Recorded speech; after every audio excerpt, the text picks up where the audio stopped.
Tenemos en el extremo de la derecha a la profesora Blanca Moreno y a mi lado a Carmen Ramos. Son ambas doctoras en Economía por la Universidad de Oviedo y son profesoras titulares del Departamento de Economía Aplicada en el área concretamente de Estadística y de Econometría. La trayectoria investigadora de Blanca se ha venido centrando sobre todo en la predicción económica, en el análisis de coyuntura económica mediante indicadores sintéticos y en los últimos tiempos, como se ha visto además en las preguntas, ¿no?, y en su conocimiento de los temas, tiene un interés creciente por abordar estudios relacionados con energía y con sector eléctrico.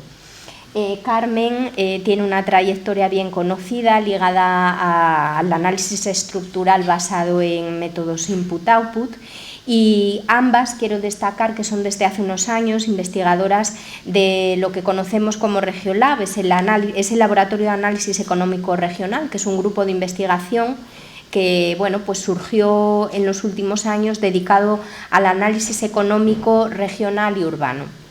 Entre los trabajos más recientes, que es de lo que nos vienen hoy a hablar aquí, está un análisis que publicaron este verano, si no me equivoco, en el propio portal del Observatorio de Regiolab, dedicado a las oportunidades del hidrógeno verde en Asturias y que nos pareció muy oportuno para ser tratado ya aquí y un poco más conocido por todos. Entonces, pues les doy las gracias y les cedo la palabra.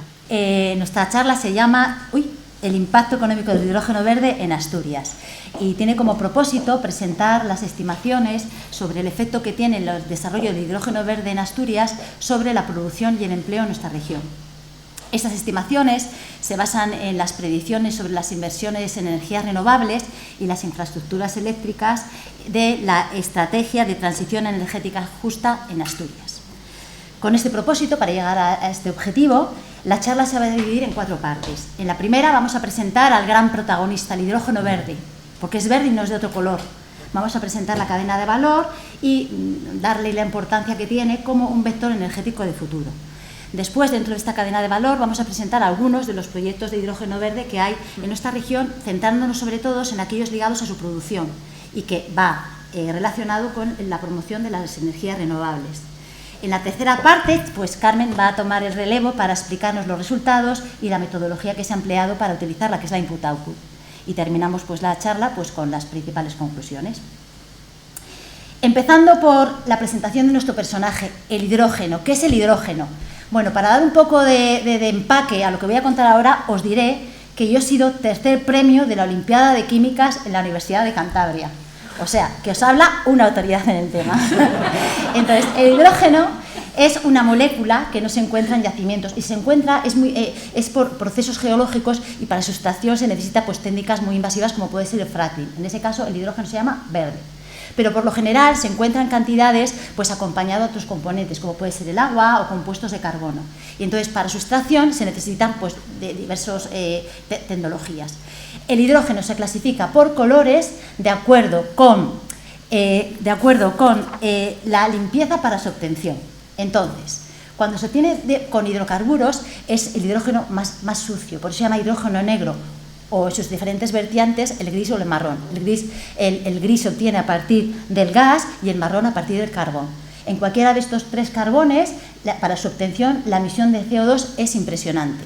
Entonces, es muy sucio. ¿Qué pasa? Que basado en estos hidrocarburos puede haber otras tecnologías o otro tipo de carbono intermedio, como es los hidrógenos azules, en los que también se emiten CO2, porque están basados en hidrocarburos, pero existen técnicas de almacenamiento y captura de emisiones. Entonces, la recogen.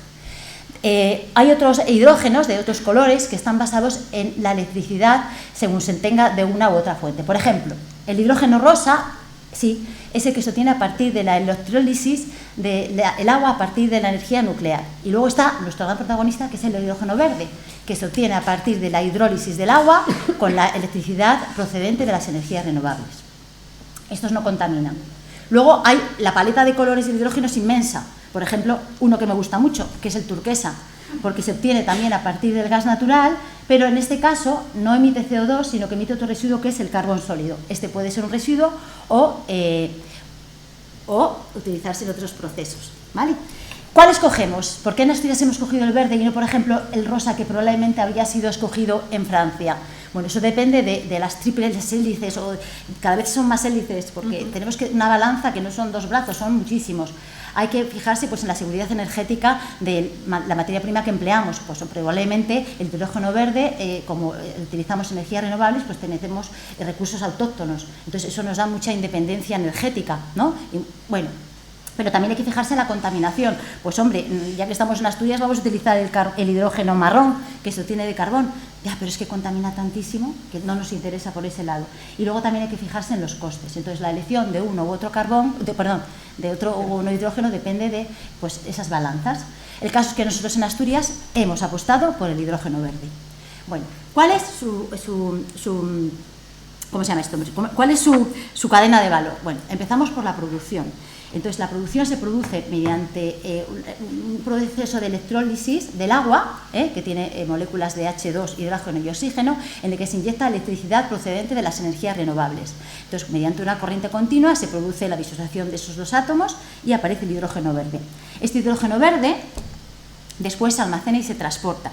El almacenamiento del hidrógeno verde se hace pues, a partir de gas líquido, gas comprimido, amoníacos u otros líquidos orgánicos, o a través de las baterías de las pilas de combustible. Ay, ya me ha dicho Adriano. Bueno, a partir de las pilas de combustible. Y mediante de esta manera se puede transportar bien en camiones, en barcos, con gasoductos, para que llegue al usuario final. ¿Quién es el usuario final? Bueno, pues mirad, se puede utilizar el hidrógeno verde para almacenamiento energético. Bueno, pues esto es por lo siguiente, puesto que para su producción se utilizan energías renovables, las energías renovables se consumen en el momento que hay demanda. Si no, bueno, el excedente se puede exportar, pero si no se puede desaprovechar. Entonces, es una manera de almacenar esta energía renovable que no utilizamos por una oferta en tiempo real, porque se puede almacenar. Después, también se utiliza como transporte. Bueno, ya hemos visto que tiene muchas ventajas respecto a como tiene mucha densidad energética, se utilizan los tanques de almacenamiento en los vehículos es más pequeño, y después también con la pila de combustible pues permite esa reversión del hidrógeno en electricidad. ¿Vale? Entonces es muy útil porque no emite emisiones el hidrógeno verde en el transporte. También puede ser utilizado como materia prima de algunos productos químicos, como por ejemplo en la elaboración del amoníaco. Ahora, por ejemplo, hay fertilizantes, Fertiberia, por ejemplo, está utilizando amoníaco procedente de hidrógeno marrón. Bueno, pues ahora se puede sustituir en la fabricación de ese amoníaco con hidrógeno verde. O también en procesos que requieran muchas altas temperaturas o presión para reducir el producto, por ejemplo, el Arcelor, ¿no? La siderurgia, que está utilizando gas natural o carbón. Entonces ahora puede utilizar el hidrógeno verde para elevar esas altas temperaturas. Y también se puede utilizar como combustible para la calefacción y la refrigeración de los edificios, pues los residenciales, los industriales, Bueno, pues para esto. Bueno, el caso es que este vector, el hidrógeno se ha convertido en un vector energético muy importante para el futuro. Y además en toda la cadena de valor. Primero, en la producción. Al poder almacenar las energías renovables, esto va a permitir que, vamos a ver si lo explico bien, esto va a permitir lo siguiente: cuando hay un desencaje entre la oferta y la demanda, se producen en el mercado eléctrico unas tensiones en el sistema que es necesario ir al mercado de capacidad o mercados auxiliares.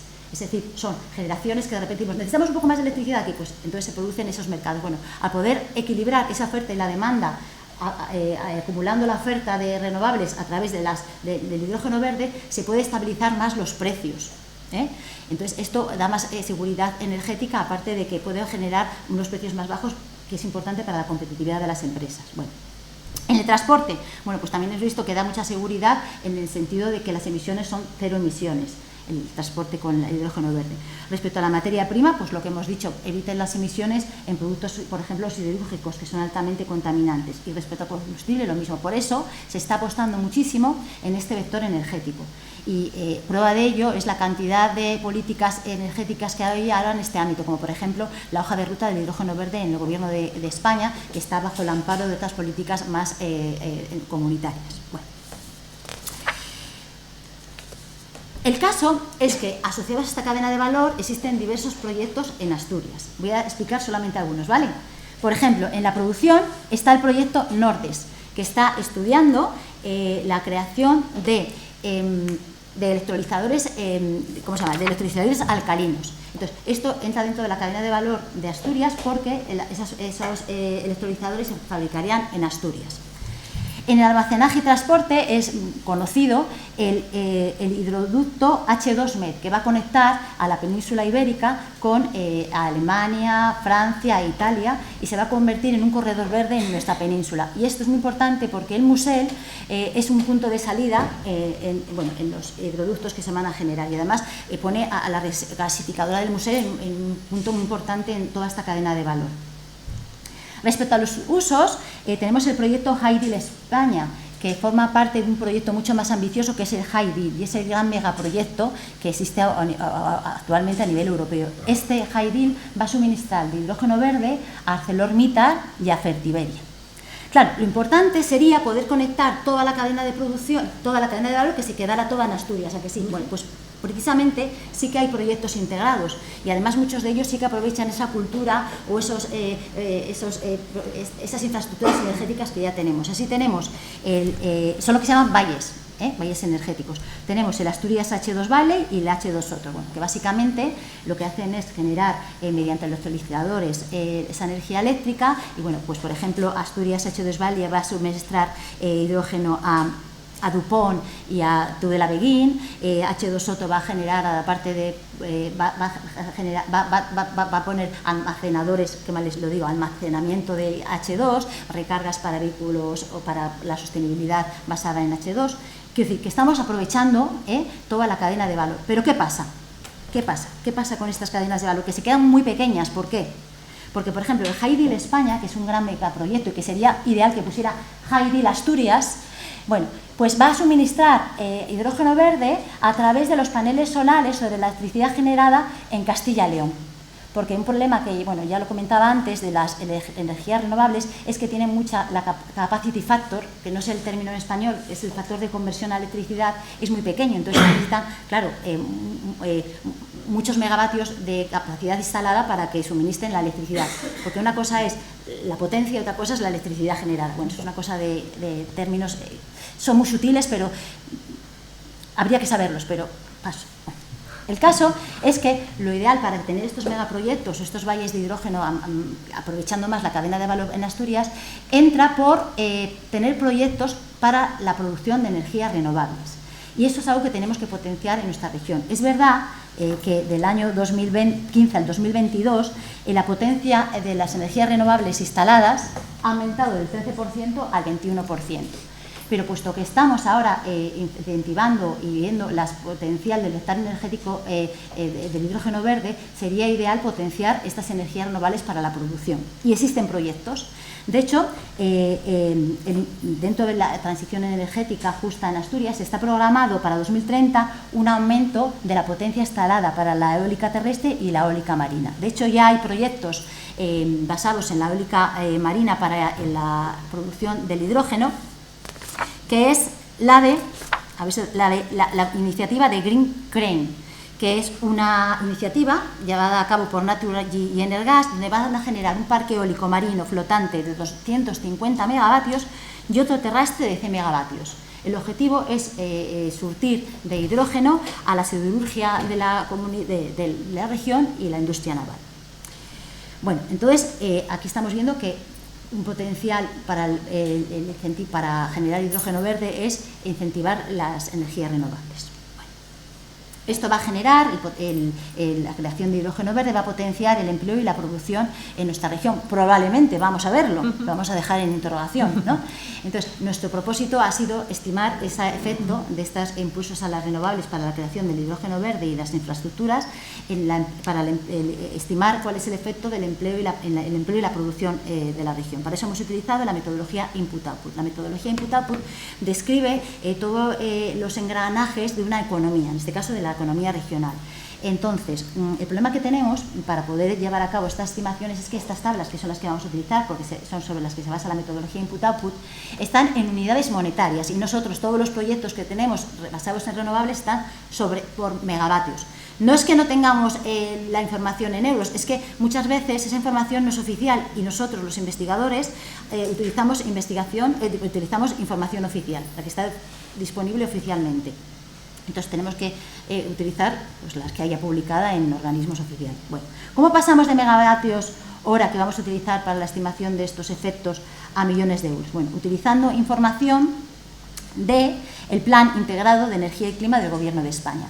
Para Asturias únicamente tenemos la inversión que se va a realizar en global para la estrategia de transición energética justa de nuestra región, que se prevé que van a ser de 1.900 millones de euros hasta el 2025 y de 6.500 millones de euros para 2030. Sin embargo, no tenemos el desglose para diferentes actividades que se van a desarrollar en la transición justa. Y entonces ese desglose, o el porcentaje, vamos a utilizar para desglosar esa cantidad de millones de euros, el desglose que se utiliza en las inversiones asociadas a ese Plan Nacional Integrado de Energía y Clima del Gobierno de España, donde una gran cantidad se destina a las renovables y en menor parte, aunque es en segunda posición, a redes y electrificación. Bueno, a partir de aquí va a tomar el relevo Carmen Ramos, que con esta información y la metodología input-output pues nos va a explicar las estimaciones.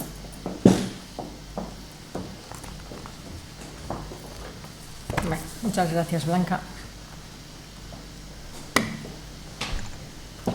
Bueno, mirad, como habíamos comentado hasta ahora, lo que se va a hacer es un estudio de impacto, digamos, socioeconómico. Y ese estudio de impacto, aunque se puede realizar a partir de diferentes metodologías, nosotros lo vamos a hacer utilizando la metodología input-output. La metodología input-output se basa fundamentalmente en una tabla input-output. Y aquí lo que tenemos es representado de una manera muy estilizada lo que es una tabla input-output. La que está ahí puesta es tabla input-output de Asturias. Solamente está a 4 ramas de actividad para poder ver exactamente lo que tenemos ahí. Una tabla input-output se divide en 3 partes o en 3 submatrices, digamos. En una primera parte, una primera submatriz, es la que denominamos de consumos intermedios. En esa matriz de consumos intermedios lo que se recoge son las relaciones de compras y ventas, de flujos, entre ramas de actividad. Una segunda parte es la de demanda final. En la demanda final hay diferentes partidas, también desagregada por ramas de actividad, pero de diferentes partidas, como pueden ser, por ejemplo, el gasto de los hogares o la inversión. Y la última parte, que es la que se denomina de inputs primarios, también está desagregada por ramas de actividad. Y lo que viene, las partidas que ahí se recogen están relativas, por ejemplo, a las remuneraciones de los asalariados o al valor añadido.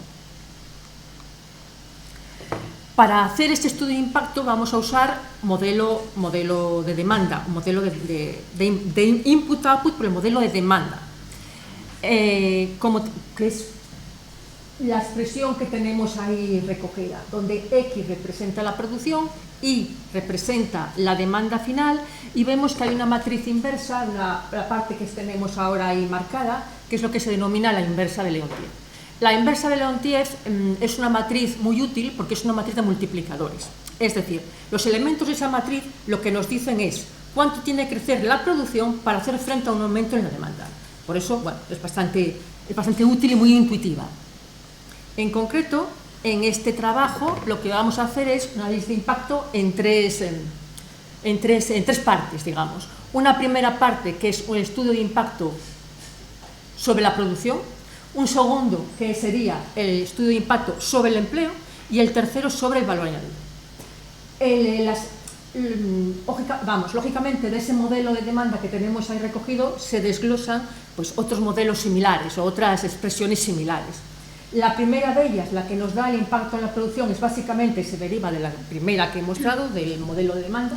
La segunda, la que se refiere al impacto en el empleo, es prácticamente la del modelo de demanda, pero con algún pequeño cambio. Ahí tenemos una letra, que es la letra L mayúscula, que recoge el empleo total, y luego una L minúscula, que es una matriz que está formada por los cocientes directos de empleo, es decir, son cocientes entre el empleo sectorial total y la producción sectorial total.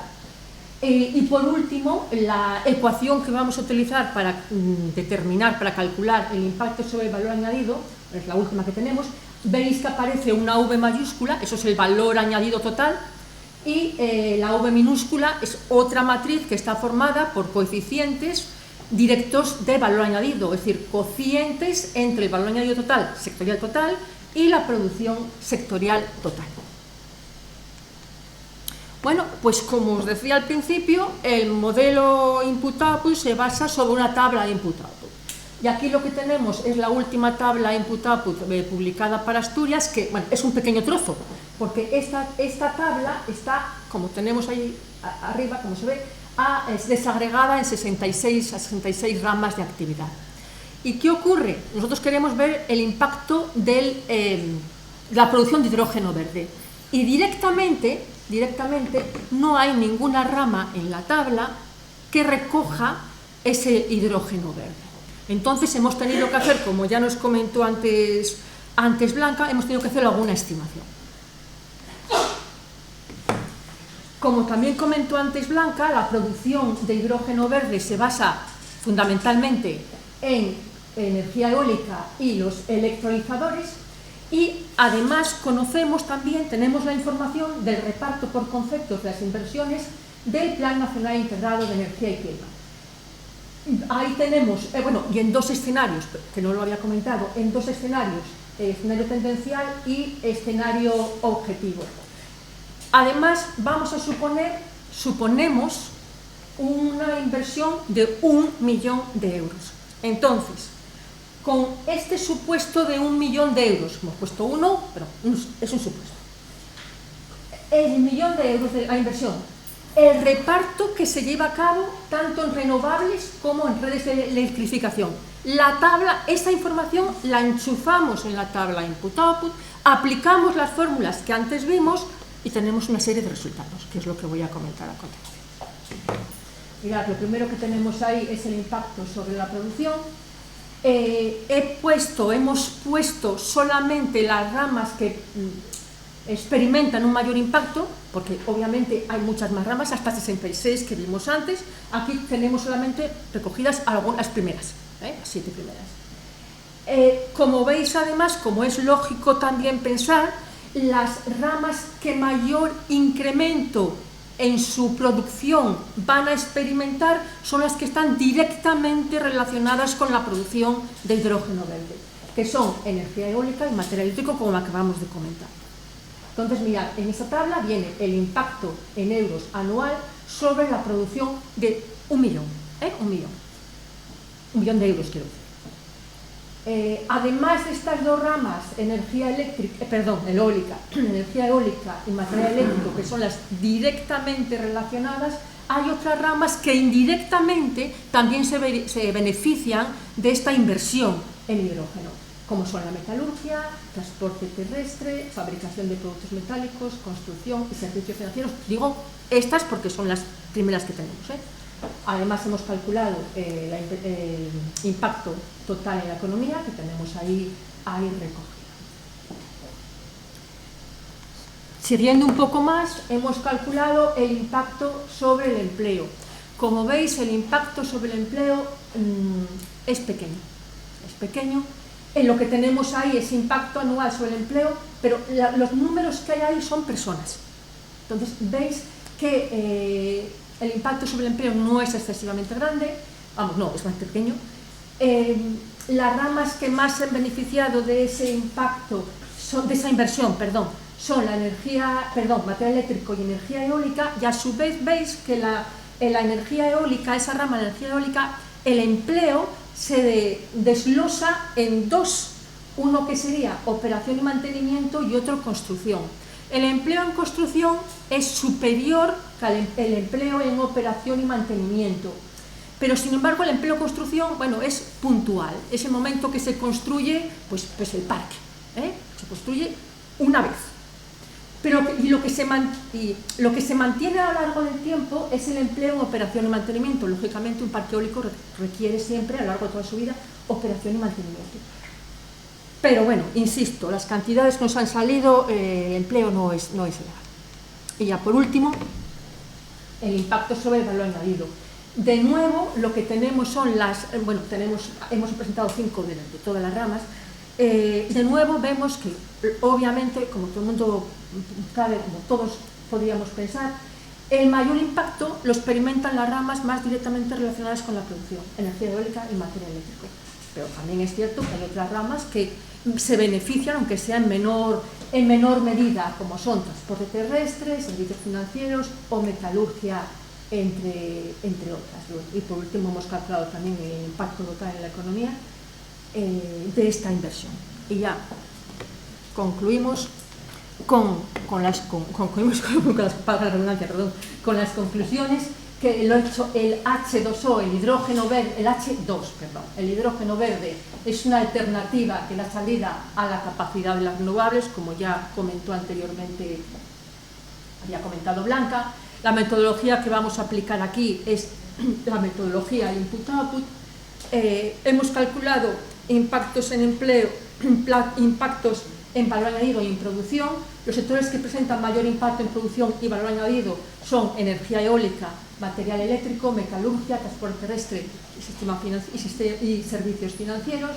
Y el empleo, el impacto que se ha obtenido en empleo no es muy elevado y se fundamenta en las ramas más directamente relacionadas con la producción, como que son la energía eólica y el material eléctrico. Y nada más, muchas gracias por la atención.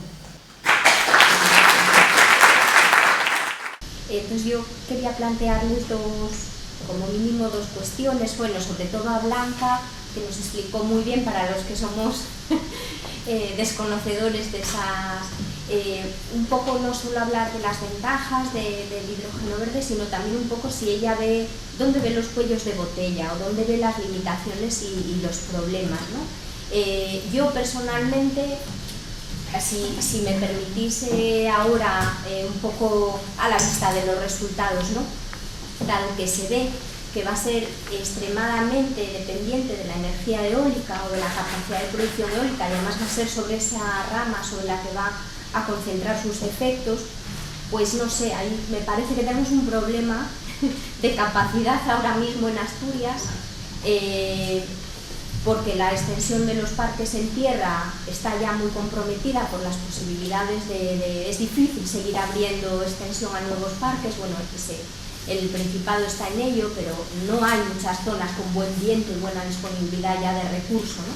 Y luego está abrir el melón de la eólica marina, que sabemos que ahí aparecen dos grandes manchas en frente a la costa asturiana en el documento de planificación, pero ya veremos también qué retos de implantación tiene eso, ¿no? Porque tenemos una plataforma en una costa muy especial, ¿no? Entonces, bueno, yo veo ahí un poco, pero que Blanca nos lo matice, ¿no? Y luego quería solo preguntarle a Carmen, bueno, parece que entre todas las posibilidades de análisis, desde luego, como pasa tantas veces, input-output presenta unas ventajas claras, unas desventajas.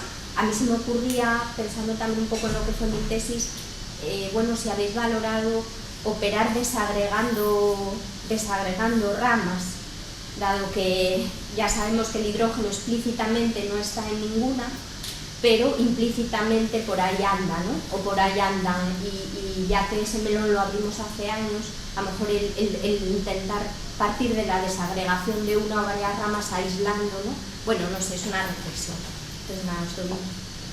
Muy bien, muchas gracias, Laura, porque permites aclarar algunos puntos que son importantes. Bueno, voy a empezar por el que me parece más interesante, más controvertido, que es sobre esas manchas que vemos en el espacio marítimo asturiano. Bueno, recientemente, en el 2023, se ha aprobado aquí los planes de ordenación del espacio marítimo. Identifican Asturias como uno de los 4 puntos clave donde se pueden instalar parques eólicos marinos sin dañar el ecosistema, es decir, sostenibles. Entonces, claro que hay manchas, pero, o sea, es una mancha sostenible, porque no se puede poner en cualquier sitio, sino que tiene que ser respetuoso con la biodiversidad. Hay zonas en el mar que están ordenadas pues, para investigación y desarrollo, para el desarrollo de la biodiversidad, para el desarrollo de las eólicas marinas. Y en Asturias pues se nos permite, yo no tengo ninguna empresa eólica, pero vamos, se nos permite el desarrollo de esa energía eólica. Entonces, son manchas, pero son sostenibles. O sea, está estudiado que en los puntos donde se va a permitir son puntos sostenibles o de menor daño. Entonces, claro que son proyectos que pueden dañar, por ejemplo, el turismo sostenible. A nadie nos va a gustar que tengamos un parque eólico, ¿no? Es el debate de siempre. Y luego es cierto que si queremos tener un valle del hidrógeno como el High Deal, no los pequeñitos, pues vamos a tener que tener muchas energías renovables en todo el territorio, porque ya digo que la capacidad que se necesita para generar 1 kilovatio hora de electricidad con renovables es muy elevada, o sea, se necesita muchos megavatios instalados. Es un gran debate, pero desde luego me imagino que siempre que se aprueben proyectos estarán dentro serán sostenibles, digo yo. Pero bueno, siempre va a haber eso, una balanza, siempre hay una balanza. Y respecto a la balanza, pues te contesto también respecto a los inconvenientes que hay, o que yo veo, o de los que sé un poco, porque he estudiado algo de esto, pero todo lo que falta, ¿no? ¿A qué me refiero? Bueno, pues ¿qué inconvenientes veo? Pues por ejemplo, mira, yo ahora digo, madre mía, yo no sabía que los electrolizadores funcionaban con agua, pensaba que era con agua salina. Y pensaba, bueno, el agua de mar hay muchísima. Bueno, pues no, se funcionan con agua que no es salina, porque si no hay unos problemas con los electrolizadores que son corrosivos, se estropean las membranas y demás. Entonces, ¿qué inconveniente veo en el desarrollo de hidrógeno verde? Bueno, pues ahora el agua es un bien que está empezando a ser escaso, entonces eso va a generar muchas desigualdades. En Asturias, por supuesto que no, porque nos llueve. Tenemos pues eso, reservas hidráulicas suficientes, pero es un problema. Si esto se va a desarrollar a gran escala, pues el agua, que es un recurso escaso, pues, pero seguramente tal y como avanza esta tecnología en términos exponenciales, es que hay muchísimas ayudas ahora para proyectos de hidrógeno verde, pues probablemente cuando empiece a ser un problema ya tenemos electrolizadores hechos con agua de mar, por ejemplo. También veo otro inconveniente pues, en los costes de la recarga, aparte del gas es muy inflamable, es cierto, entonces hay que velar un poco por la seguridad de este gas. Todavía no están muy desarrollados los sistemas de recarga del H2. Veo esos costes de la infraestructura. Desde luego nosotros no tenemos el coste en las renovables porque el sol y el viento es gratuito. Entonces todavía veo esos inconvenientes. Puede generar una desigualdad territorial por quién tiene agua y quién no. Quien tiene energía solar, por ejemplo, en el Castilla y León tienen más que aquí, pero aquí podemos tener más viento. Ese tipo de inconvenientes puedo ver. Aparte de los técnicos, que ya sería meterme en temas que no sé. Nada. Gracias, Laura. Mira, en relación a las ventajas que tiene el análisis input-output, yo creo que básicamente para hacer estudios de impacto económico, como es el que tenemos aquí, la principal ventaja es la sencillez. Es un análisis muy sencillo, como ya hemos visto, no tienen demasiada complejidad técnica a aplicar y además yo creo que nos proporciona una gran cantidad de información, porque yo aquí expliqué 4 ramas, digamos 6 ramas, pero claro, tenemos información del impacto sobre todas las ramas de la economía, sobre todas. Sí, no es este caso, pero si además quisiéramos haber hecho un trabajo que recogiera varias regiones, tendríamos conocimiento del impacto, incluso de los flujos que hay, de las compras y ventas que hay en una región con respecto a otra. Entonces bueno, y aparte hay otra ventaja también clara, que es lo fácil que es interpretarlo, porque así como comentamos, ¿qué nos da el impacto?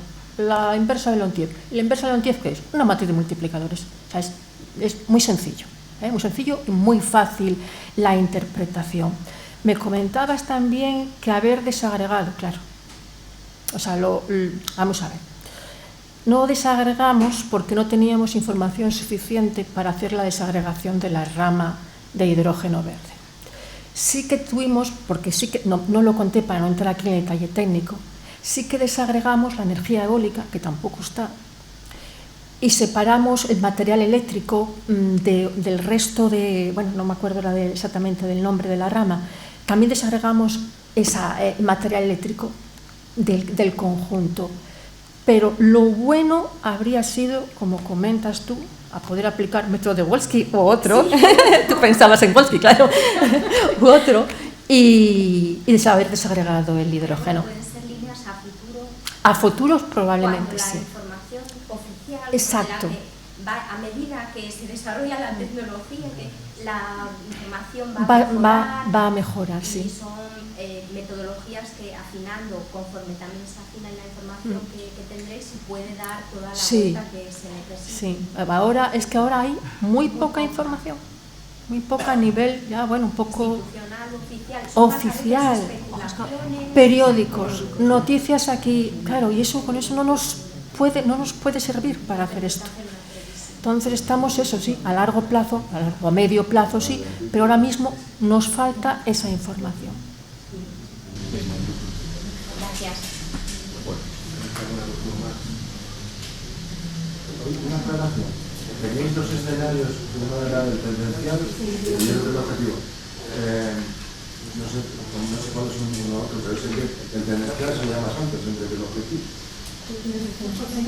Más alto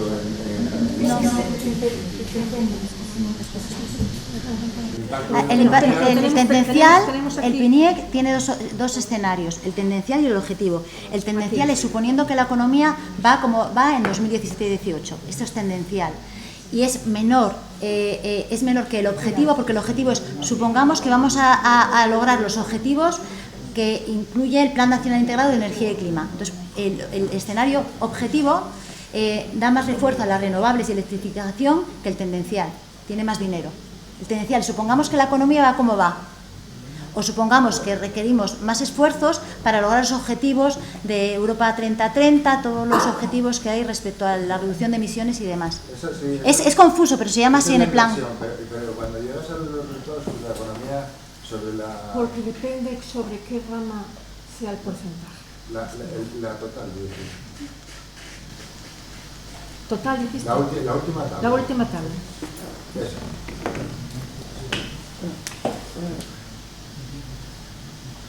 Sí, es que además del además de lo que es el propio porcentaje, depende también de la estructura de la tabla, de los valores, depende tanto del incremento, tanto del porcentaje, como del efecto multiplicador que tienes en la tabla.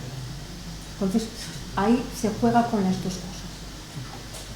Pero efectivamente, en lo que es en inversión, mayor importancia y mayor peso tiene el objetivo. Sí. Lo que pasa es que no es la única cosa que influye, luego